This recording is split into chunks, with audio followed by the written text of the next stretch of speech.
So let us start the thing now. आज हम जो बात करने जा रहे हैं that is about photo electric effect.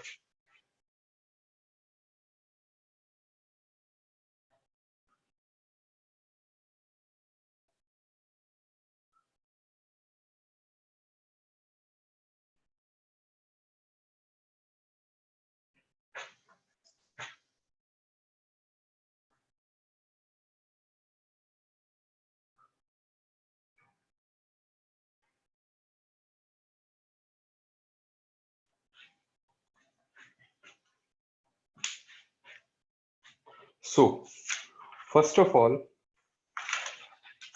हमें समझना है कि what this photo electric effect is. That is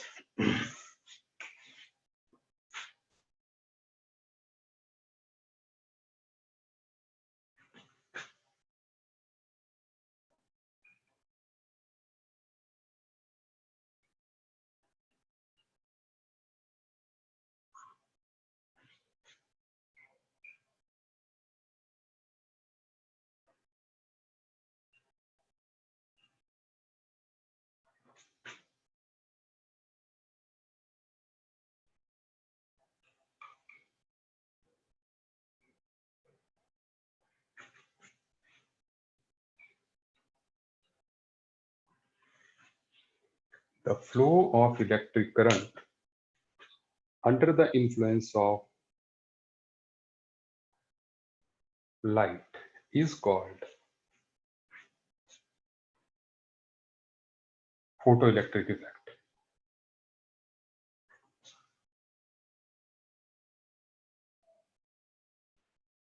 Definition is written: the flow of electric current under the influence of light is called photoelectric effect. Is my audio clear to you? मेरा audio clear है आप लोगों को?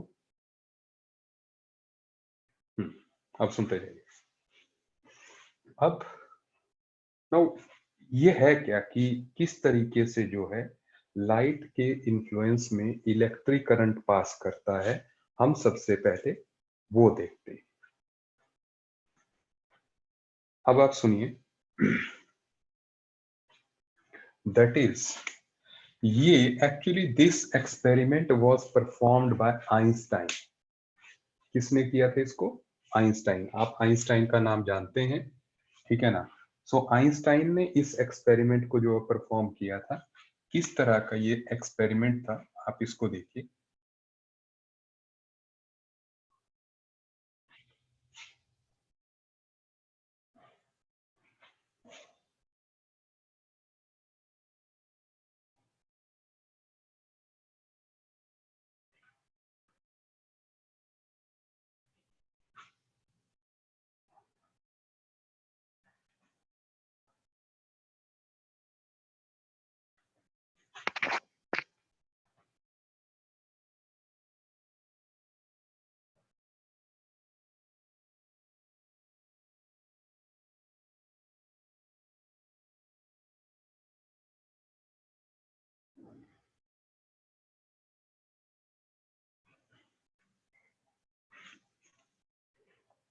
यहां पर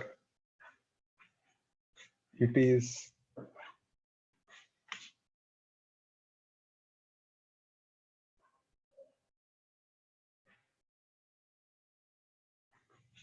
cathode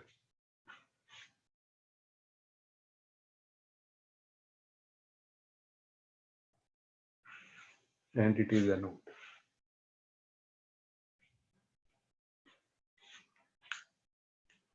video ये आपको problem हो सकती है आपके नेटवर्क में, लेकिन यहां से हमारी तरफ से स्ट्रीमिंग प्रॉपर जा रही है, ठीक है?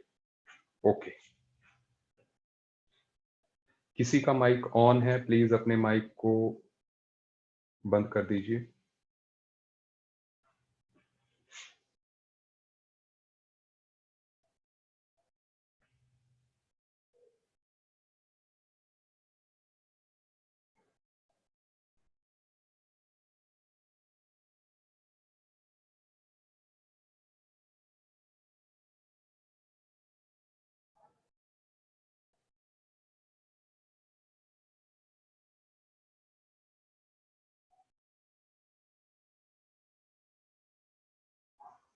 ओके, सो अब आप सुनिए, ये कैथोड है, ये एनोड है, ये बहुत स्मॉल वोल्टेज की बैटरी, ठीक है। एंड इसके बाद ये जो कैथोड है ये बनी हुई है, जैसे एलिमेंट है सीजियम, ठीक है, या रुबिडियम की। जो हमारी कैथोड है that is made up of rubidium और सीजियम। सुनते जाए, अभी यहां पर बहुत लो वोल्टेज जो है दी गई है, ठीक है, बहुत ही लो वोल्टेज है। यहाँ पे प्रेशर की भी कोई ये नहीं है, लो प्रेशर नहीं है, ठीक है। तो यहाँ पर जैसे बहुत लो वोल्टेज जब दी जाती है तो ऑब्वियसली यहाँ से करंट फ्लो नहीं करेगा, क्योंकि हमने डिस्चार्ज ट्यूब एक्सपेरिमेंट में पढ़ा कि करंट तब फ्लो करेगा अगर बहुत हाई वोल्टेज दे दी जाए। जैसे यहाँ पर वोल्टेज मान लो दी, दैट इज 10 वोल्ट। सो बहुत कम वोल्टेज देने पे it is like discharge tube, या it is like discharge tube, ठीक है। सो बहुत कम वोल्टेज पे जो है there was no flow of current. Einstein ने सबसे पहले जब ये सेटअप डार्क में रखा, आप इसको नॉर्मल ट्यूब मान लीजिए, नॉर्मल ट्रांसपेरेंट ट्यूब जो घर में ट्यूब होती है ट्रांसपेरेंट मान लीजिए वैसी, ठीक है। एक तरफ कैथोड है, एक तरफ एनोड है, तो कोई करंट का फ्लो नहीं हो रहा था जब जो है हमने 10 वोल्टेज दी। लेकिन हाँ, प्रेशर नॉर्मल, ठीक है। अब सुनिए, लेकिन नाउ व्हाट वाज देयर, अब सुनते जाइए। लेकिन हुआ क्या उसके बाद जो है, यहां पर जब इसी सेटअप को वो लाइट में ले गया, when this setup was brought in light, suddenly the current started flowing, ठीक है। जब when this setup was brought in light, suddenly the current started flowing, ठीक है। अच्छा, अब और ऐसा होने का कारण क्या था ये भी हम समझते हैं। देखिए, हम जब ये सनलाइट में इसको लेके गया, आई एम सेइंग जब ये सेटअप डार्क में था तब कोई करंट का फ्लो नहीं हुआ, लेकिन जब ये जो सेटअप था इसको वो लाइट में लेके गया तो करंट स्टार्टेड फ्लो, ठीक है। तो ऐसा क्यों हुआ, इसके लिए जो है आइंस्टाइन ने वेरियस एक्सपेरिमेंट्स किए। उसने क्या किया, उसने कहा भी लाइट जो है करंट को फ्लो करवा रही है, क्योंकि जब ये ट्यूब लाइट में ले जाई गई तब करंट करंट फ्लो हुआ। तो उसने कहा कि अगर ये जो है लाइट में ले जाने पे करंट फ्लो हो रहा है तो that means light is responsible for it. अब सुनो, तो उसने इसको अंधेरे में लाके यहां पर उसने जो है एक लाइट का सोर्स लगा दिया, लाइट का सोर्स लगा दिया जिससे कि लाइट जो है यहां पर पड़ती थी। ये it is the source of light.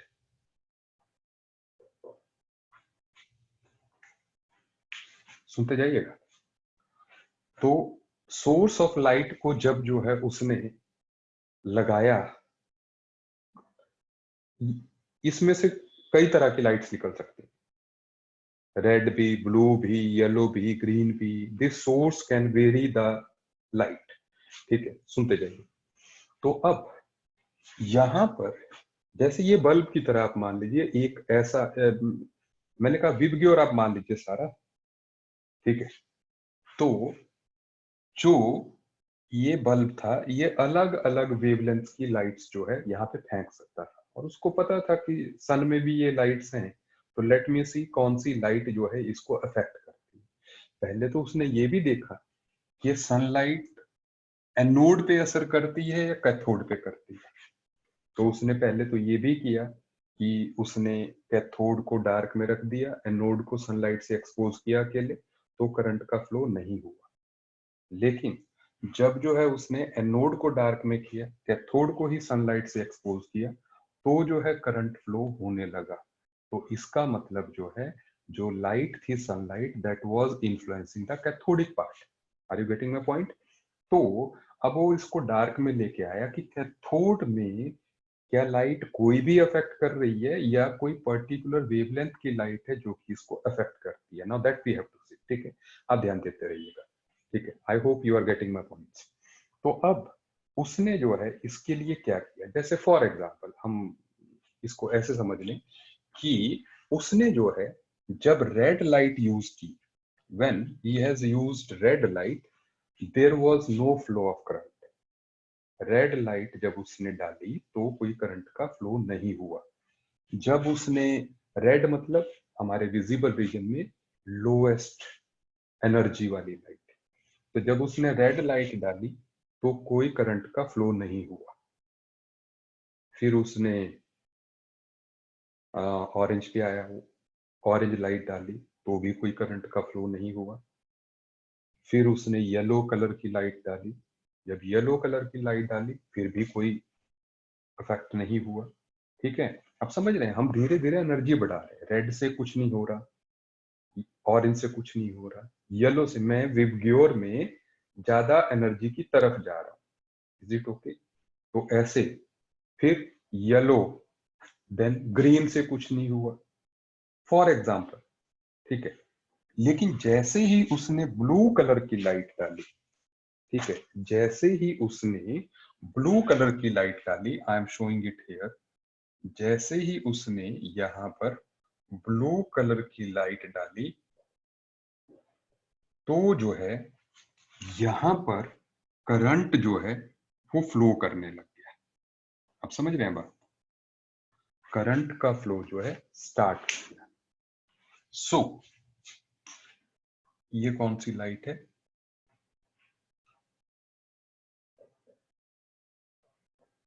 जैसे इट इज फॉर एग्जाम्पल, जब उसने ब्लू लाइट डाली तो जो है करंट का फ्लो हो गया। और ब्लू से ज्यादा की जब भी वो लाइट डाल रहा था, मतलब जैसे इंडिगो या वायलेट, ये जब भी उसने लाइट्स डाली तो भी करंट का फ्लो होता रहा। पहली बात तो ये है कि करंट जो है इलेक्ट्रॉन्स की वजह से फ्लो होता है, ये उस टाइम तक पता चल चुका था, है ना, कैथोड रेज डिस्कवरी वगैरह हो चुकी थी। तो इसलिए ये तो कंक्लूड हो गया कि भैया ये लाइट जो है आखिर में इस कैथोड के सरफेस से इलेक्ट्रॉन्स को इजेक्ट करवाती है। क्या आप मेरी बात समझ रहे हैं? ये जो लाइट है, it helps in ejecting the electrons from the surface of cathode। ठीक है, तो then this phenomena is called photoelectric effect। ठीक है,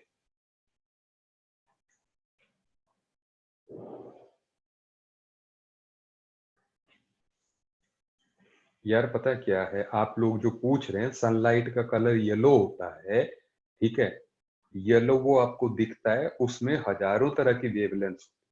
sunlight, you are 11th class student, आपको पता होना चाहिए सनलाइट में रेड कलर भी होता है, वायलेट भी, इंडिगो, पूरा विबग्योर होता है। जब प्रिज्म में से क्रॉस कराते हैं सारे कलर जो उसके एक्सपोज होते हैं, उसपे इंफ्रारेड भी होता है, यूवी भी होता है, एक्सरेज भी होती है, माइक्रोवेव्स भी होती है, सब कुछ होता है।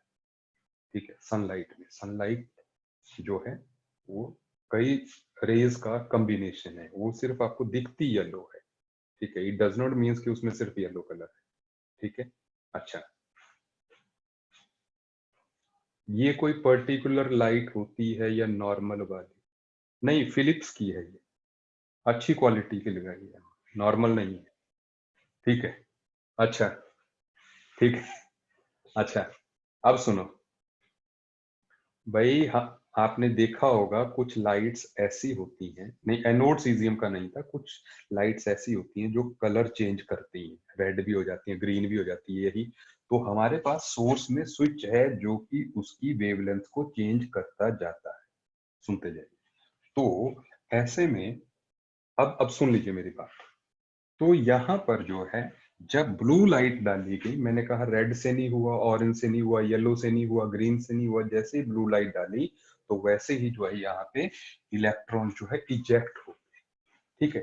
साथ साथ में मैं आपको ये भी बताता जाता हूं, ठीक है, साथ साथ में मैं आपको ये भी बताता जाता हूं कि आखिर आइंस्टाइन ने इससे फिर जो है क्या कॉन्क्लूजन्स निकाले। देखिए, अब आइंस्टाइन ने,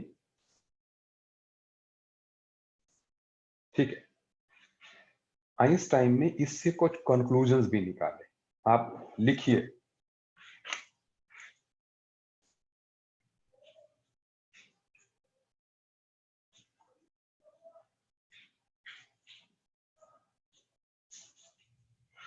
सबसे पहला कंक्लूजन लिखिए आप,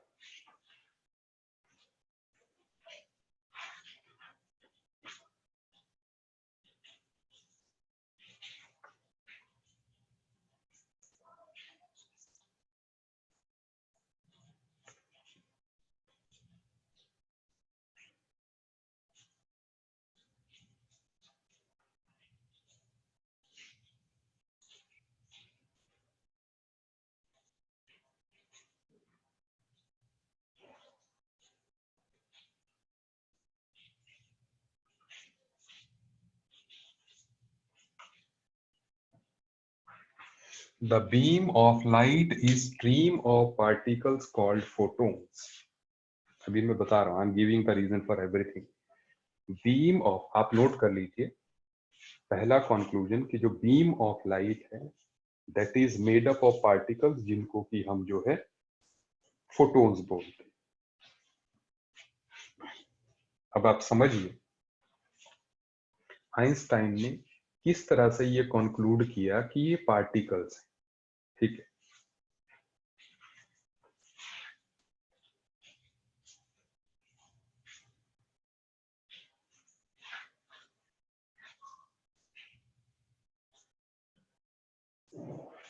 आप सुनते जाइए। आइंस्टाइन ने ये कहा कि देखिए, एक जो एटम होता ये मान लीजिए कैथोड है ना। उसने, आइंस्टाइन ने, एक मिनट,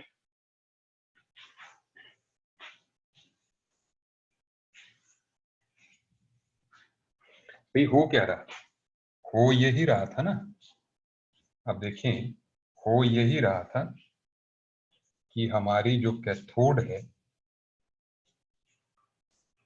हमारी कैथोड पर जो लाइट है, सुनते जाइए,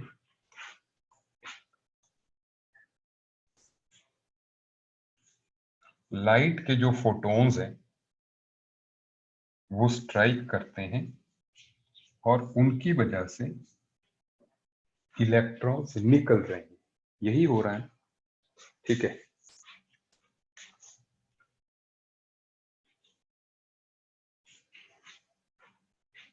सुनिए, ये जो फोटॉन्स हैं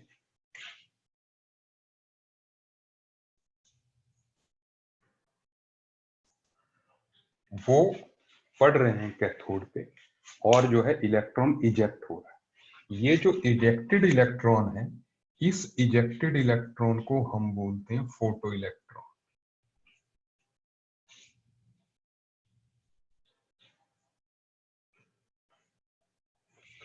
अब आपको मैं इस चीज को एक सिंपल से वर्ड से बताना चाहता हूं। जैसे आप ये समझिए कि आप पेड़ से आम तोड़ रहे हैं, क्या कर रहे हैं, मैंगो तोड़ रहे हैं, और आप मान लीजिए कि आपका निशाना बहुत अच्छा है, ठीक है। तो आम एक तरह से इलेक्ट्रॉन है यहां पर, ये जी, यहां पर जो है हमने मैंगो को इलेक्ट्रॉन मान लिया। मेरी बात सुनते जाइएगा, आपका निशाना बहुत अच्छा है, हर पत्थर जो आप मारते हैं वो आम पे लगता है, लेकिन मान लीजिए, आप समझते जाइएगा पहले, मान लीजिए जैसे ये हमारा एक मैंगो ट्री है, ठीक है, और यहां पर जो है जस्ट एक मैंगो लगा हुआ, लेकिन सुन, ये जहां टहनी से लगा हुआ है वो सपोज इस टहनी से ये 10 जूल एनर्जी के साथ जुड़ा हो। टहनी के साथ मैंगो जुड़ा होता है ना, इसका मतलब टहनी ने उसको पकड़ रखा है। तो आपको अगर तोड़ना है तो कुछ तो एनर्जी लगानी होगी ना आपको, जो है अगर आपको मैंगो को टहनी से अलग करना है तो आपको तोड़ने के लिए कुछ तो एनर्जी चाहिए। मान लो वो 10 जूल की है। वही मैं यहाँ पे कह रहा हूं कि इलेक्ट्रॉन को अगर आपने एटम से दूर करना है, ये जो एनर्जी है इट इज सपोज 10 जूल्स। अभी आप 10 जूल पे ध्यान दीजिए, ई नॉट पे ध्यान मत दीजिए, ठीक है। 10 जूल की ये एनर्जी है, ठीक है। अभी और सुनिए, तो अगर आप एक पत्थर मारते हैं, सपोज आप यहां पे खड़े हुए, यू आर स्टैंडिंग हियर, और आपने एक पत्थर मारा यहां पर with an energy of 4 joules. आपने 4 जूल से जो है यहां पर पत्थर मारा। आप मुझे बताइए ये मैंगो गिरना चाहिए कि नहीं? अगर आप 4 जूल से पत्थर मारेंगे तो मैंगो गिरना चाहिए? नहीं, नहीं गिरना चाहिए ना, बिल्कुल। मेरी बात को सुनते जाइएगा, ठीक है। Okay, every person is saying no. अब मैं अपने जवाब को थोड़ा सा चेंज करता हूं। हमने क्या किया, हमने यहां पर 4 जूल के जो है पहले एक पत्थर मारा, फिर दूसरा, फिर तीसरा। जैसे हमने जो है एक के बाद एक, जैसे 4 जूल, 4 जूल, 4 जूल।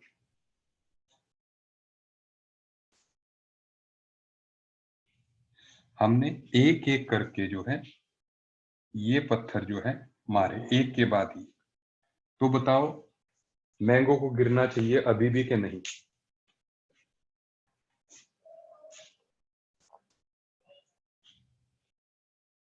मेरा बिल्कुल, वैभव ने जवाब दिया नो, बिल्कुल सही है। जयदीप ने दिया मुझे जो है। आप सुनिए क्यों नहीं गिरना चाहिए। देखो, अगर मान लो आप सोच रहे हैं 4 4 4 एनर्जी इकट्ठी हो गई तो 12 जूल पे गिर जाना चाहिए, तब तो हम एक एक जूल से धीरे धीरे छोटे छोटे कंकड़ मारते रहेंगे और 10 जूल इकट्ठी हो जाएगी और मैंगो गिर जाएगा। ऐसा आपने देखा? आप मेरी बात समझ रहे हैं ना? आप मेरी बात समझ रहे हैं? मैंने कहा कि एक एक जूल से अगर आप छोटे छोटे पत्थर मारेंगे तो क्या आम गिर जाएगा फिर थोड़ी देर बाद? जो नहीं, अगर आपको मैंगो को तोड़ना है तो एक ही पत्थर में इतनी एनर्जी होनी चाहिए जो या तो कम से कम 10 जूल हो या तो 10 जूल से ज्यादा हो। Am I saying it right और नॉट? मैं सही कह रहा हूं कि नहीं? सही बात है। तो वही चीज जो है कुछ एटम में हो रही है। सुनते जाइए, बहुत इंटरेस्टिंग पार्ट है ये, सुनते जाइए। कुछ ऐसा ही यहाँ पे हो रहा है। हमारे आइंस्टाइन ने कहा कि भैया जो अपना फोटोन है, जो लाइट है, उसमें पार्टिकल्स होते हैं। तो जो रेड लाइट वाला पार्टिकल है ना, जो रेड लाइट वाला फोटोन है, उसकी जो एनर्जी है वो इतनी नहीं है। जैसे मान लो उसकी एनर्जी है 4 जूल, तो रेड वाले पार्टिकल के पास इतनी एनर्जी नहीं है कि वो इलेक्ट्रॉन को इजेक्ट करवा सके। क्या आप मेरी बात समझ रहे हैं? तो इसलिए जो है electron will not come out, electron नहीं आएगा बाहर। लास्ट ही लेक्चर में मैंने आपको कहा था E is equal to H nu. तो न्यू किसका बड़ा है? ब्लू का बड़ा है ना? हमने स्पेक्ट्रम में पढ़ा था। ब्लू लाइट का न्यू बड़ा है, ठीक है। तो इसलिए जो है यहां पर रेड लाइट वाला जो फोटोन है that is not able to eject the electron from surface. तो वैसे ही ग्रीन वाला भी नहीं कर पा रहा था, ठीक है। मान लो ग्रीन वाला जो है, यहां पर हम ग्रीन वाला लगाते हैं, तो ग्रीन वाले में मान लीजिए जो एनर्जी है वो सपोज 7 जूल्स है, तो अभी भी जो है हमारा इलेक्ट्रॉन नहीं निकलेगा, ग्रीन वाले से भी नहीं निकलेगा। Is it okay? ग्रीन के पास भी एनर्जी कम है, ठीक है। तो यहां पर जो है अगर हम ब्लू लाइट वाला यूज करते हैं तो जो है अब इसके पास मान लीजिए एनर्जी जो है 10 जूल है, ठीक है। तो हमारा electron will eject out. This electron is called photo electron.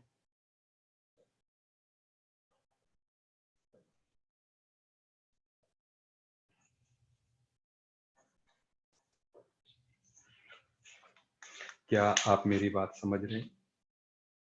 ठीक है, I am coming for this point also. मैं सीजियम रुबिडियम के पॉइंट पे भी आ रहा हूं, पहले आप समझते जाइए, ठीक है। So what I am saying, blue light का जो फोटोन होता है उसमें इतनी एनर्जी होती है जो कि मेटल के सरफेस से इलेक्ट्रॉन को स्ट्राइक करके बाहर निकाल सकता है। Is it okay? तो पहले, इससे पहले कि हम कुछ और लिखें, आप अगला पॉइंट लिख लीजिए कंक्लूजन। इससे पहले हम और आगे बढ़े, आप लिखिए।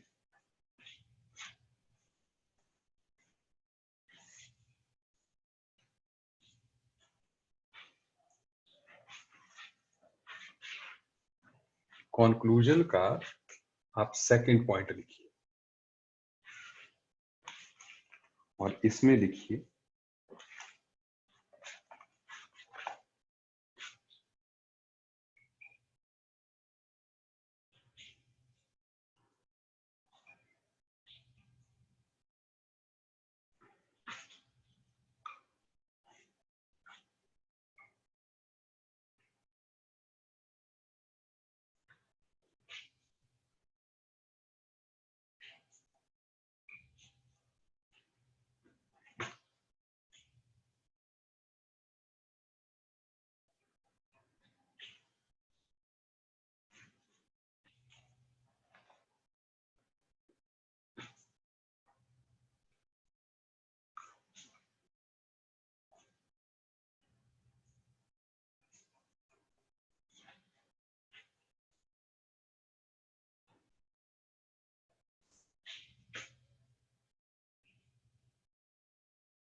when photons of certain minimum energy strikes on metal surface ejection of electron occurs।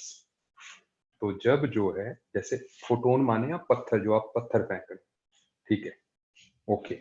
बिल्कुल बिल्कुल सही है, संशय ने राइट आंसर दिया, ठीक है। सुन लीजिए, तो जब जो है एक मिनिमम एनर्जी का पत्थर जो है मैंगो पे पड़ेगा तभी मैंगो निकलेगा। उस मिनिमम एनर्जी को हमने कहा ई नॉट।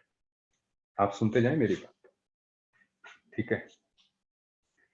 आप नोट कर लीजिए, when photons of certain minimum energy strikes on metal surface ejection of electron occurs।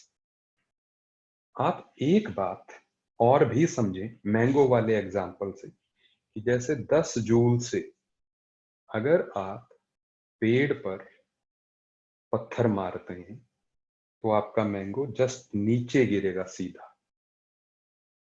लेकिन अगर आप 12 जूल से मारते हैं तो क्या होगा, 10 जूल तो टहनी से मैंगो को अलग करने में लग जाएंगे, लेकिन जो 2 जूल है उसके कारण हमारा पत्थर दूर मैंगो दूर गिरेगा, और अगर 15 से तो मैंगो और दूर, 20 से और दूर।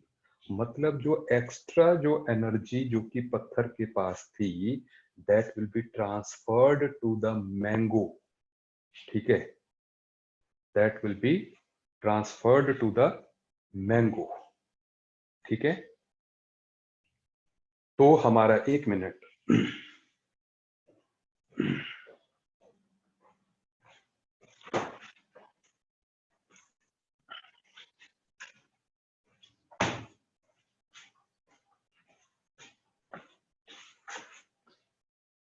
तो जो हमारा मैंगो है, पहले वो ऐसे गिर रहा था।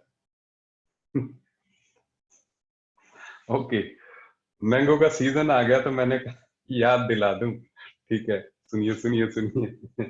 अच्छा, तो हमारा जो मैंगो है वो सीधे गिरेगा। ठीक है, लेकिन अगर मैं इसको जोर से मारता हूं, ऐसे मारता हूं, तो हमारा मैंगो दूर गिरेगा, और जोर से मारेंगे तो और दूर गिरेगा।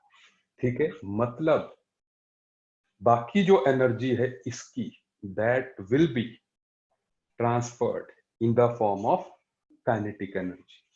ठीक है, सुन लीजिए, तो यहां भी कुछ ऐसा ही होगा, सुन लीजिए। ठीक है, हाँ बिल्कुल बिल्कुल। तो यहां पर अगर मैं 12 जूल जो है कि एनर्जी इस फोटोन के पास दूंगा, rest of the energy will be 2 joule जो है इसके पास आ जाएगी। क्या आप मेरी बात,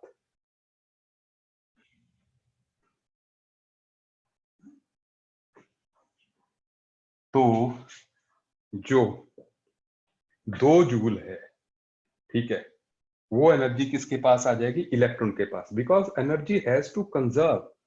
12 जूल से पत्थर मारा, 10 जूल तोड़ने में लगा, और 2 जूल जो है क्या हुआ, जो इलेक्ट्रॉन है उसके पास एनर्जी गई। तो 10 + 12, 10 + 2 हो गए 12। सुन लीजिए,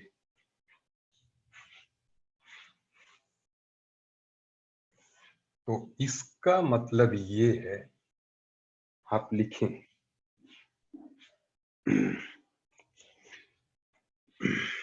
दैट इज, जो ई है, it is E. What is this E? मैं बता रहा हूं अभी। E is equal to E0 plus kinetic energy. ये ई क्या है?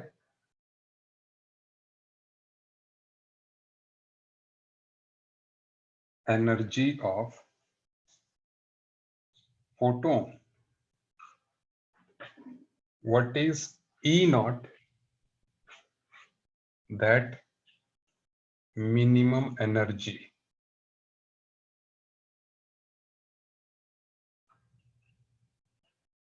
required to eject electron। इसको हम थ्रेशहोल्ड एनर्जी भी बोलते हैं, और वर्क फंक्शन भी बोलते हैं।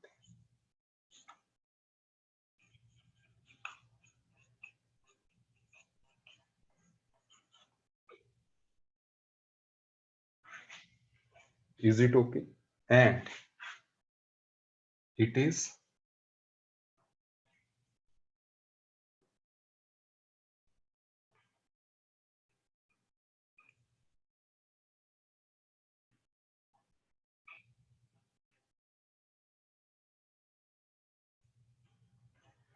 Kinetic energy of photo electron.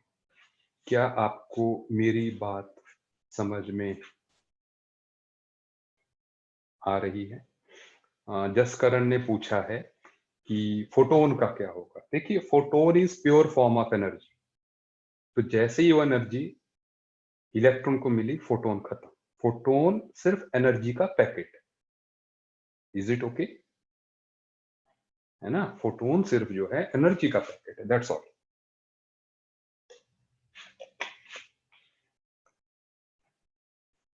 अब आई होप ये बात क्लियर है आपको। ये फार्मूला हमें ध्यान में रखना है। तो आप एक बात, आप थ्रेशोल्ड एनर्जी की डेफिनेशन लिख लीजिए। थ्रेशोल्ड एनर्जी की डेफिनेशन आप लिख लें और आप लिखें, सभी लोग आप लिखें, the minimum energy required to knock out the electron from metal surface is called threshold energy। उसको E नॉट कह दीजिए। Threshold energy is represented by E not और वर्क फंक्शन। ठीक है। हाँ, ये आप बार बार ये पूछ रहे थे ना, रुबिडियम और सीजियम क्यों यूज किया हमने। आप जानते हैं पीरियोडिक टेबल में लिथियम, सोडियम, पोटाशियम, हाइड्रोजन सबसे ऊपर है, ठीक है, पोटाशियम, रुबिडियम, सीजियम। तो रुबिडियम और सीजियम ऐसे एलिमेंट्स हैं जिनकी लो आयनाइजेशन एनर्जी होती है।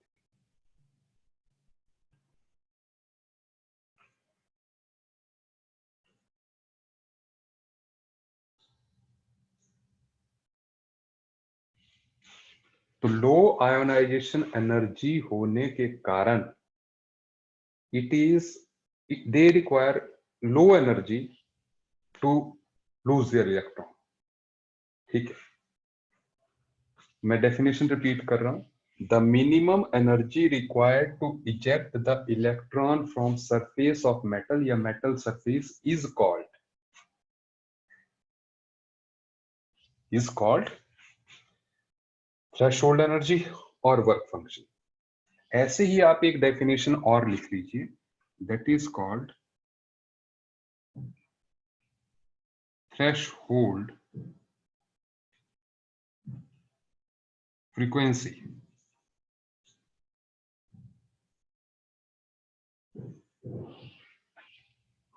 इसमें भी आप लिख लें, the minimum frequency of photon, the minimum frequency of photon required to knock out the electron from metal surface is called threshold frequency।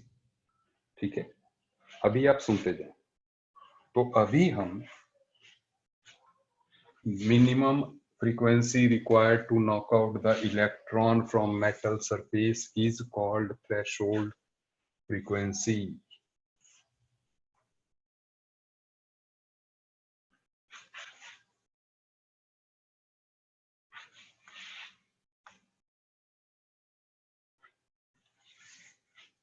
आप सुनते जाइए अभी बात।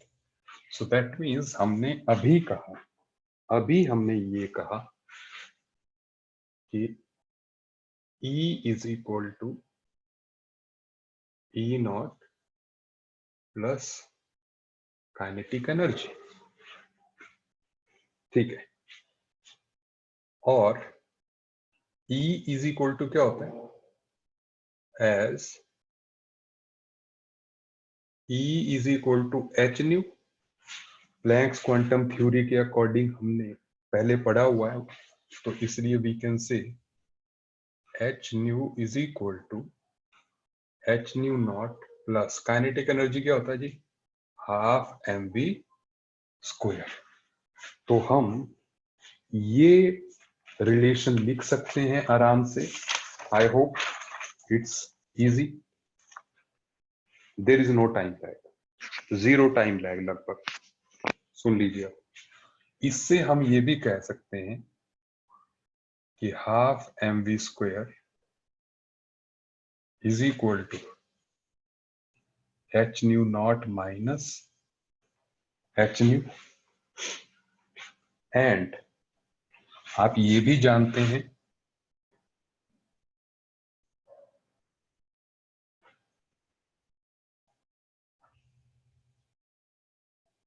1 2, आप ये भी जानते हैं as nu is equal to c upon lambda, we can say half mv square is equal to hc upon lambda naught plus hc upon lambda।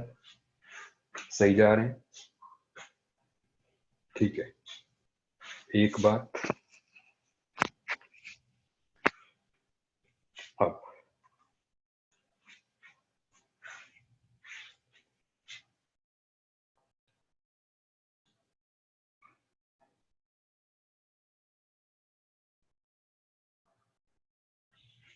Photo electric effect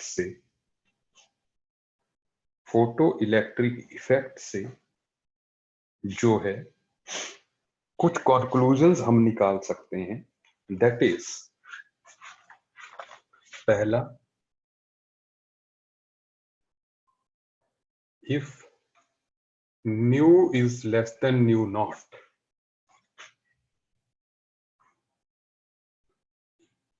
then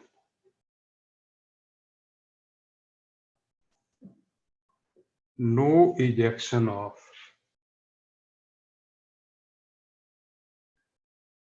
electrons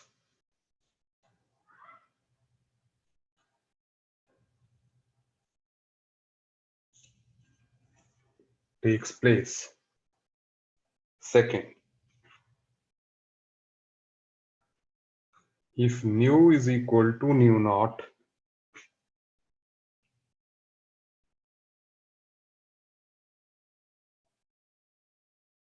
then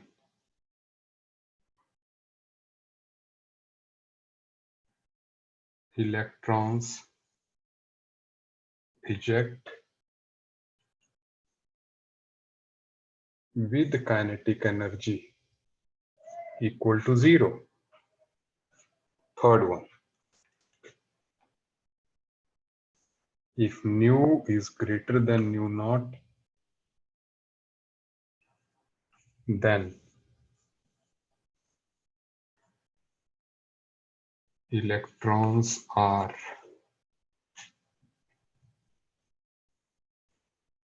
ejected with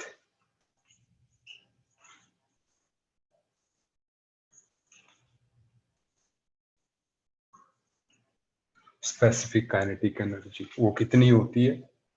This h nu naught minus h nu। अभी आप मेरी बात सुनते जाए।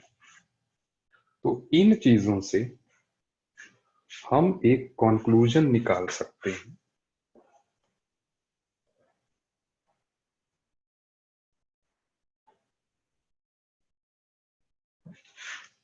देखिए,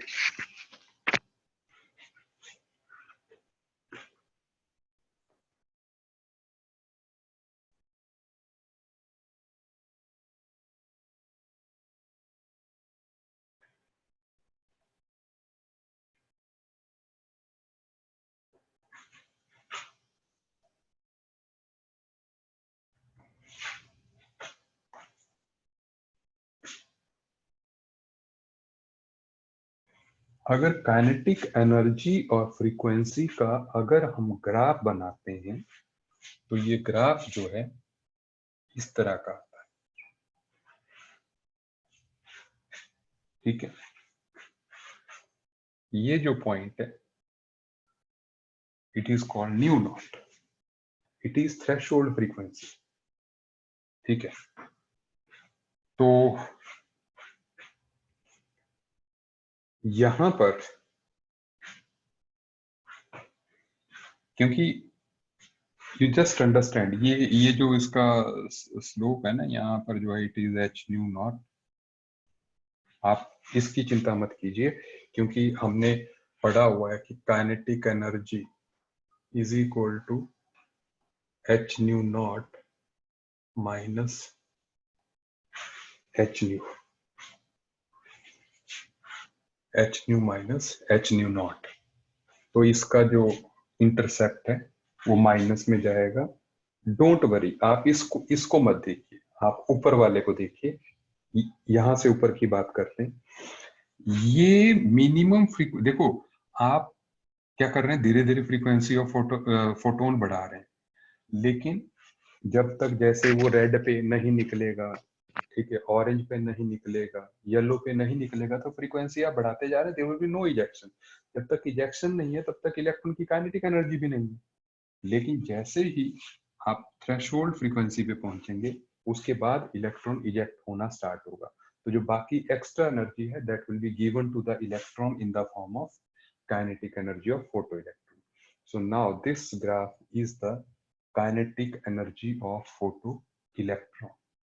is it okay? ठीक है, आप मेरी बात समझते जा रहे हैं कि नहीं समझ रहे हैं भाई? ठीक है, ओके।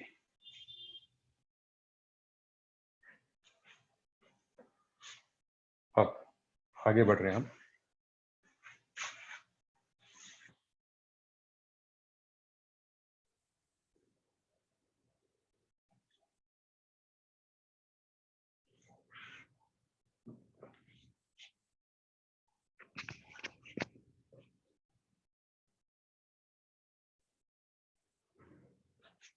सुने, जैसे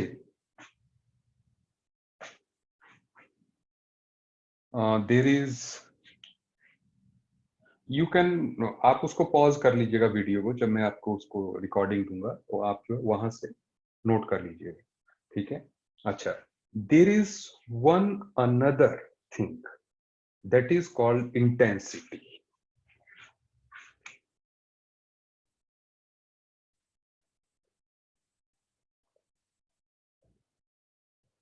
इंटेंसिटी ऑफ लाइट।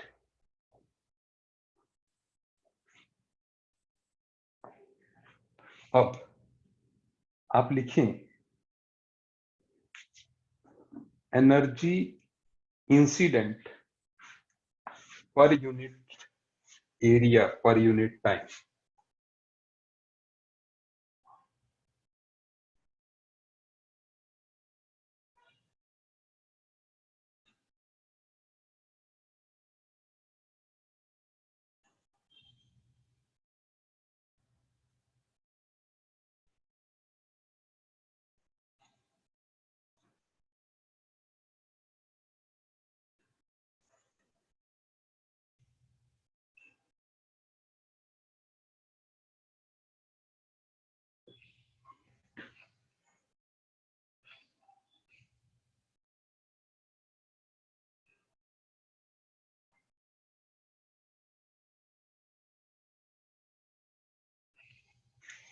इसकी हमें ज्यादा जरूरत नहीं है इस फार्मूले की, लेकिन मैं आपको बता रहा हूं, ठीक है?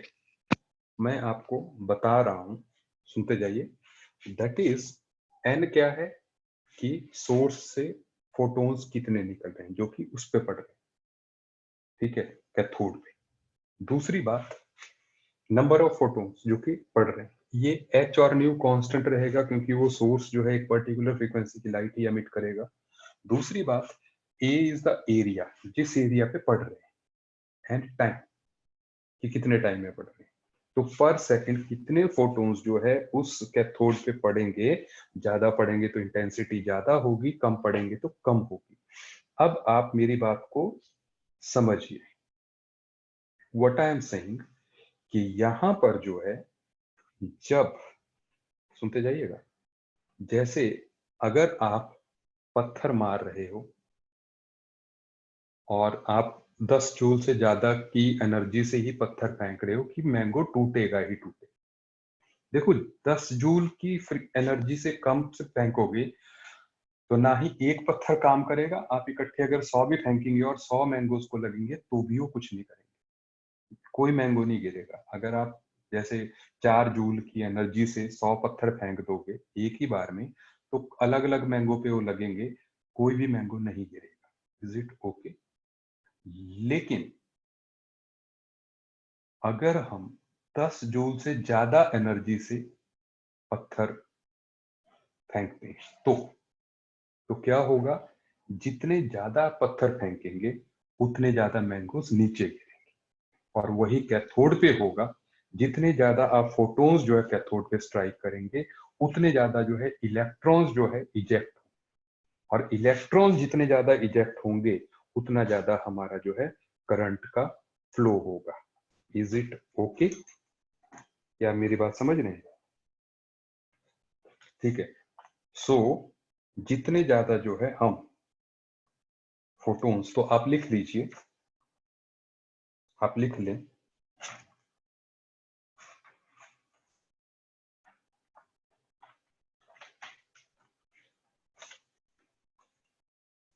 if each photon has energy more than threshold, if each electron has energy more than, electron सिर्फ एनोड तक जाएगा, एनोड में कंज्यूम हो जाएगा, है ना, खींचने वाली एनोड तो उधर है ही। ठीक है, अच्छा, if each photon has energy greater than threshold energy, then the current flow is directly proportional to intensity of light, intensity of light। क्या आपको मेरी बात समझ में आ रही है? ठीक है, अच्छा, अब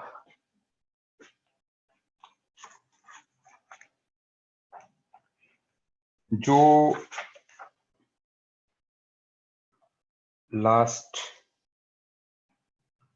क्लास में जो है क्वेश्चंस दिए गए थे, ठीक है, आप इसको इस पे देख लेना, वीडियो पे देख लेना यार। ठीक है, तो जो लास्ट क्लास में क्वेश्चंस दिए थे आपसे हुए कि नहीं हुए, पहले मुझे ये बताइए। हो गए? मतलब आप E is equal to H nu वाले क्वेश्चंस कर पा रहे हैं ना? ठीक है, ओके, मैं आपके होमवर्क को कुछ देख रहा हूं, मैं आप जो है पुट करते जाइए। ठीक है, अब आज आपका होमवर्क क्या है? ठीक है, जस्ट 1 मिनट दीजिए मुझे, जो है मैं होमवर्क आपको बता देता हूं। आप 1 मिनट दीजिए।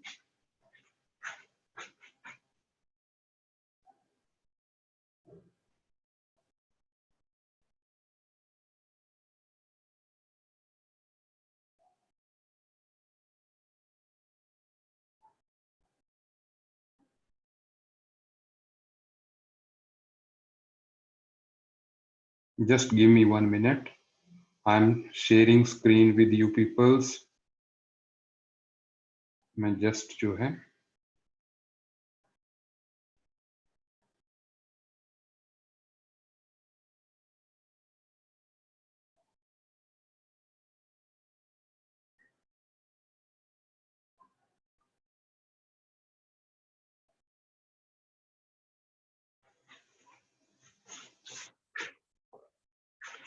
so are you able to see this material? 1 minute जो है,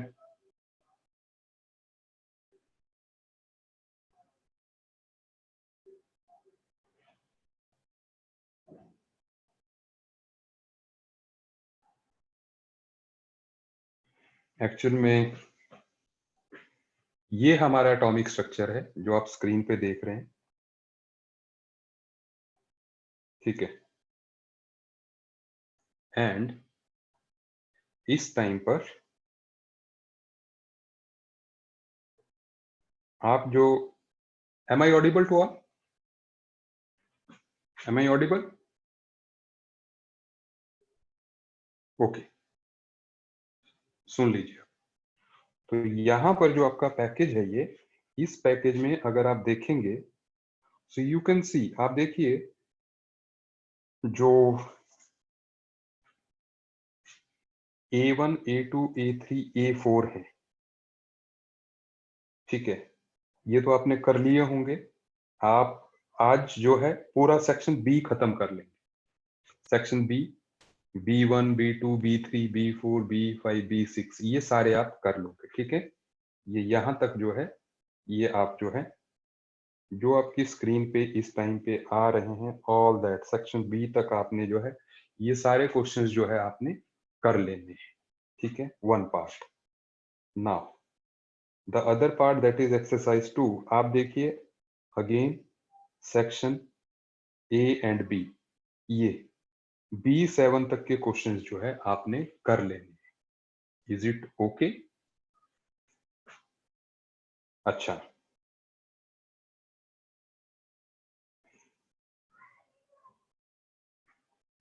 देखिए लैम्डा का मैं आपको हिंट दे दूं, lambda is inversely proportional to energy, तो इस वजह से जो है लैम्डा जो है वो कम होना चाहिए,